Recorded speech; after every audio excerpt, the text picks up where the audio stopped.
Hello everyone, welcome to our another mini blog. So কেমন আছো তোমরা সবাই? তো চলো আজকে তোমাদের সাথে একটা পুজোর ভিডিও শেয়ার করি। তো সকাল সকাল স্নান করে ঠাকুর ঘরে চলে আসি, আর এখানে এসে দেখি যে মা কোনো রকম কোনো কাজ করে রাখেনি। তো সব কাজ তো আমাকেই করতে হবে, তো চলো পুরোটা তোমাদের সাথে শেয়ার করবো। সো কাজ বলে শুধুমাত্র মা ফুলগুলোই তুলে রেখেছিল, আর যেসব কালারিং ফুলগুলো দেখলে সেগুলো তো লোকে দিয়ে যায়, সেটা আমি আগের মিনি ব্লগে বলেছিলাম যে আমাদের মন্দিরে সমস্ত ফুল লোকেই দিয়ে যায়। তো যাই হোক, প্রথমে আমি ঘরটাকে ভালো করে ঝাড় দিয়ে নিয়েছিলাম, তারপরে থালা বাসনগুলো বের করে নিয়েছিলাম মাজার জন্য। তো প্রথমে দেখো এই ঘটিটা খুব নোংরা হয়ে গেছে, যে কারণে ঘটিটাকে একটু লেবু আর একটু মাটি দিয়ে ভালো করে মেজে নিয়েছিলাম। আর দেখো ঘটিটা কি সুন্দর পরিষ্কার হয়ে গেছে, চকচক করছে।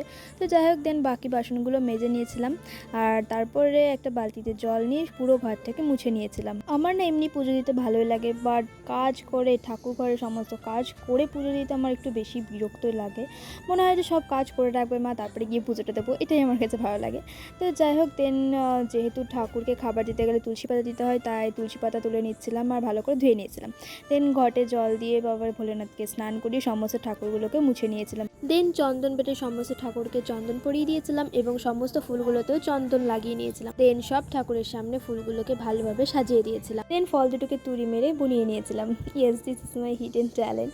সো যাই হোক, তারপর প্রদীপের তেল শেষ হয়ে গিয়েছিল বলে একটা মোমবাতি বের করে নিয়েছিলাম, আর মোমবাতিটার শেপটা জাস্ট দেখো, পুরো তাল গাছের মতো লম্বা অ্যান্ড তাল গাছের মতোই বেঁকা। তারপর তুলসীতলা, মনসাতলা এবং সূর্যদেবকে জল দিয়ে প্রণাম করে নিয়েছিলাম। তারপর আরতি করে পুজো কমপ্লিট করে ফেলি। সো কেমন লাগলো ভিডিওটা জানিও, ভালো লাগলে লাইক কমেন্ট শেয়ার করে দিও এবং চ্যানেলটাকে সাবস্ক্রাইব করে দিও।